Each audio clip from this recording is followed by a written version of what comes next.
Hello, my Skylanders, and welcome back to Let's Play Pokemon Red. Let's get the mouse out of here. We don't need this mouse. So, in the last episode, we defeated Brock at the Pewter City Gym. And in this episode, we will be entering Route 3, where we will be taking on quite a few trainers. So we might, speed up a few bits. And for now, I am going to send out Miko, because she is close to evolving, so she is the one that I'll probably want to level up first to level 18. I don't know whether I'm going to speed these up or not, because watch, if I do this, I want to keep Miko out, sorry. You can make these battles go extremely fast. Look at that, the battle is already over, so leave that in the comments section below. Do you want me to go like, okay, read whatever this guy says, then go boop boop, and just like do the fights like this where it skips them all super fast? It's completely up to you. I know it kind of makes the audio go a little bit spazzy though, like, oh, what do you want to bring out? So, I don't know whether I'm going to do that or not. And Miko's grown to level 17, so lovely, one more level and she will evolve, so that is nice. And while we're battling this dude here, so I'm going to cut this battle out, but while we are battling this dude here, we will just go over the bio of the one new Pokemon that is in this route. But actually, no, we'll leave this battling because I need to say something about the bios. So, if you've been watching my bios, you may have put in comments previous videos that they're wrong. And to an extent, you're right, because I have been commented on this that, dude, these bios are totally fucking wrong. Look at this. And I'm like, oh, wow, well, I'm using the official strategy guide. You know, the official one. Published by Nintendo. So how can this shit be wrong? And it's like, look, I do competitive battling. This is the person that was telling me this. They were like, look, I do competitive battling. I know about EVs and IVs and all of the other bullshit. I know that these stats are wrong. All your things that you're saying are wrong. And, oh, God, rap. So I'm like, okay, well, damn, that's pretty bad. So from now on, I will be using Bulbapedia to do all of my status, all of my bio things, because the stats are apparently right on Bulbapedia, and I will trust Bulbapedia over the official strategy guide. Now, moving on to this Ekans. This Ekans is super overpowered because it has Wrap, and back in the old games, Wrap was super overpowered because if you used Wrap, you were trapped in the Wrap until it finished. So look. See, attack continues, so it's continuing its attack.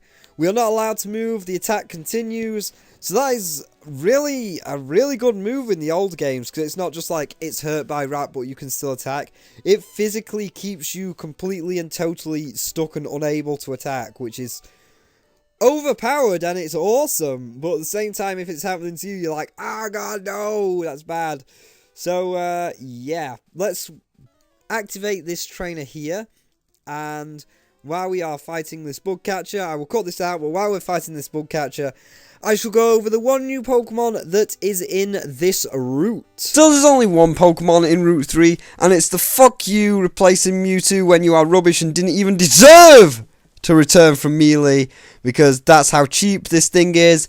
Its HP is absolute zero and it's garbage and it just dies straight away. Its attack, Kirby, is just better overall. Its defense, it always dies instantly in melee, at least when I use it. Its special, no, it's not special at all. It is a piece of shit Pokemon.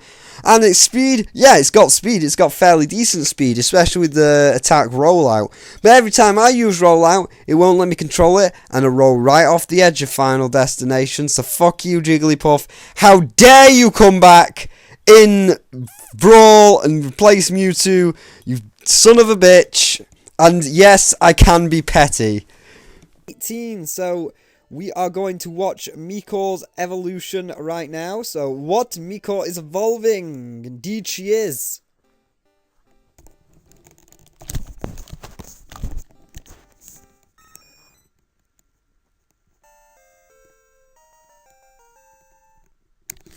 Awesome, Miko has grown into a Pidgeot. So we're going to hop down here. We are going to change our Pokemon because I just wanted Miko to level 18 to evolve. Who is either close to evolving or who should we get up next? I think we should just focus on maybe getting Shadow up a little bit, because if we can get Thunderbolt before Misty, that would be kind of awesome. So we're just going to now back out, and while I am fighting this trainer, I will go over Mikor's new stats from Bulbapedia. So I will see you once we are finished with the bio of Pidgeotto, and this guy is over and done with, so see you then. Oops, my bad. I completely forgot that I made Pidgeotto before I learned that all the statuses were wrong. So take this with a grain of salt, but Pidgeotto is again a normal flying type and a bird Pokemon. I think these are like close to right. Like the speed definitely doubles, the attack definitely doubles, and I think her special, defense, and HP are a little bit higher than what they are on screen now. But so take this one with a grain of salt. Wow, that was fast. He only had a Spearow. I completely forgot about that. So let's move up and around. So now we've done all the bios for Route 3. There was only one new Pokemon. Again, I'm only looking at the official strategy guide, which may or may not be wrong. So take that with a grain of salt. Everything that I'm saying, like, there is only a Jigglypuff in... Excuse me. I do have a bit of a sore throat because I have got a little bit of a cold. But yeah, take it with a grain of salt that everything I say may or may not be right. Because, as I say, apparently the Prima official strategy guide for the actual statistics, like the HP, the attack, the defense, are all wrong. But, yeah, so when I say, oh, Jigglypuff's in this route, and only Jigglypuff, nothing else, do I believe Prima or not? That's the question. Because I know Icy Blade, who is also doing a Let's Play, and his link, or the end of the video, there'll be a link to his Part 5.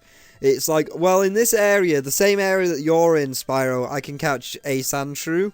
I mean, I've looked in the wild grass off screen then, and I couldn't find a Sandshrew, so maybe it is Yellow exclusive for this area. Like in Yellow, you can catch Sandshrew in this area. So, you know, it may or may not be right, so take everything with a grain of salt. So we're just going to beat this Nid around here in fast forward mode. Wow, Pikachu took a lot of damage there. We're going to go back and heal really fast. And the good thing about going and back and healing is it doesn't take me too long, so watch this. Oh my god, look, I'm already at the market. And then we just go... where is the Pokemon Center? I forgot. Is it over here? Yeah, it is. So we can just, like, kind of do some warping. See, we're already done. And then all we have to do is walk out, put it in speed mode, and we can literally do an Enderman thing and just teleport. So, look, whoop, whoop, whoop, we're already back here. That's how nice it is. Obviously, I'm going to cut out all healing beyond this point, but I just wanted to show you that. So we will fight, I believe, the last trainer on Route 3, so let's just get him out of the way. He's only a bug catcher, so won't do any damage to us, really, especially not with the Metapod, because the Metapod only knows Harden, so that is dead. Wow, Pikachu didn't grow up a level. That was pretty crazy. I would have assumed that. And does she have a Jigglypuff? So yes, she has clearly found a Jigglypuff from this route. And Jigglypuff is going to be very easy. We should get to level 17 from that. Indeed we did, which is nice. And now the question arises, do I want to do bios in this episode, so we've got a clean episode next episode, or do I want to save them to the next episode? I think I'm going to do them in this episode, just to clear them out, so we've got a nice clean run for next time. So first we'll go into the Pokemon Center and heal Shadow, because that'll be nice and easy. We'll put that into speed mode, thank you. No, we don't need to heal again. And we will go out into our next area, because that was rather quick. And our next area is Mount Moon. And I will just move to an item, and as I'm moving to this item, I will cover all of the Pokemon you can find in Mount Moon. And here is our first one, which is a Zubat. So I will see you after the Zubat bio. And the first Pokemon in Mount Moon is a Zubat, the Bat Pokemon. And Spyro! Numbers other than 33 and 66! What is going on? I don't know what these numbers are! I don't understand them. Because I am using not the strategy guide. The strategy guide, listen to this. Ready? Useless. We throw that strategy guide over there. because apparently the strategy guide is wrong on the stats. So now we will be using the proper stats for the Pokemon. So yeah, there's the proper stats for Zubat, and they look fairly balanced, but I've talked enough. So on to the next one. So that was Zubat, and I will not be picking up a Zubat because there is no need for me to pick up a Zubat. I know there's a Zubat costume exists, but I don't really know that person. And I've got no use for a Zubat on my team. But as you can see here, there is a Pokeball which contains TM12. I can't remember what TM12 does, and I don't know. We don't boot it up. It contains Water Gun. That's not too much of a bad move. We don't have a Water Pokemon at the moment, but that is fairly nice, so we will just cancel out of all this. And I think there is another Pokeball up here, which there was, and this contains a potion, which is nice. And is this dude a trainer? He is. So while we're fighting this trainer, we will go over the other Pokemon that are in Mount Moon, and we will end it off. And what a bug catch is doing in here, I do not know. So I'll see you after the BIOS. And next up in Mount Moon is Geodude, the rock Pokemon. And this is why I wasn't going over Brock's Pokemon, because we will be finding Pokemon from gym leaders pretty much after we fight them. So Geodude is a rock type Pokemon, and it's kind of bad for how, you know, beefy it's supposed to be. If we look here, its speed is only 20, its HP is only 40, its special is only 30. The only thing it's got is decent defense and attack, but I don't think it's really worth it. If you can get into Golem, it's something, but I myself won't be picking one up. And the second to last Pokemon you can find in Mount Moon is Paras, the mushroom Pokemon. It is a bug grass type, and it's pretty good if you can find one, but they are extremely rare. I mean, its attack is already at 70 for a base Pokemon. That's pretty good. Its defense and special are nice and, you know, halfway to its maximum at 55. Speed's a bit down, but I think if you can get one of these and train it up, it could be quite something. I myself will not be picking one up, but you may want to think about investing in one. The only thing is, it does have quad weaknesses, it being bug and grass, which is like the worst possible typecasting ever. But I'm sure you can get over the quad weakness to fire and quad weakness to flying somehow. And the last and most rarest Pokemon found in Mount Moon is Clefairy, the fairy Pokemon.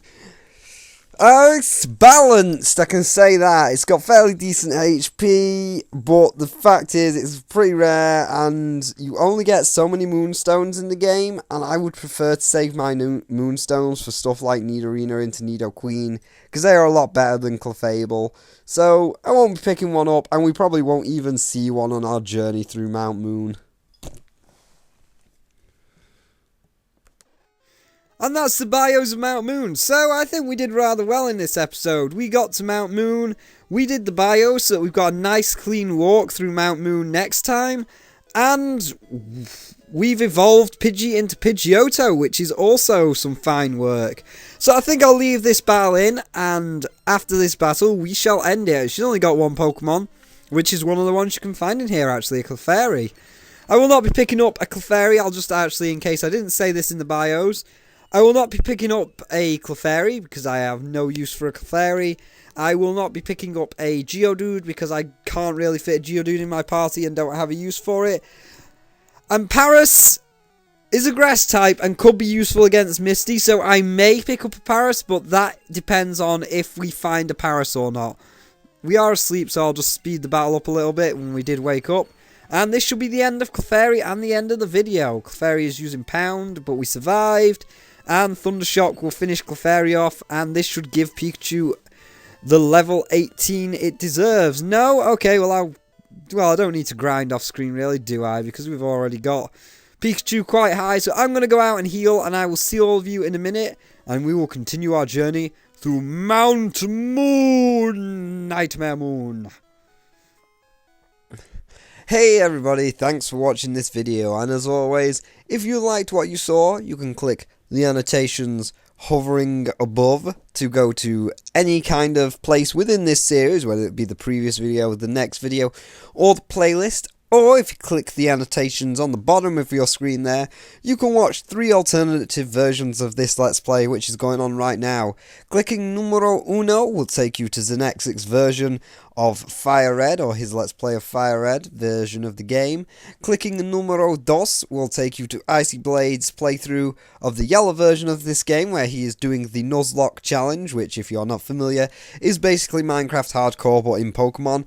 And numero tres is Light Sage's once again version of Fire Red. So check out all the videos at the top, all the videos on the bottom, and as always, if you like the person you're seeing on screen, I will leave a link to their DeviantArt so you can see all the things that they have been working on DeviantArt.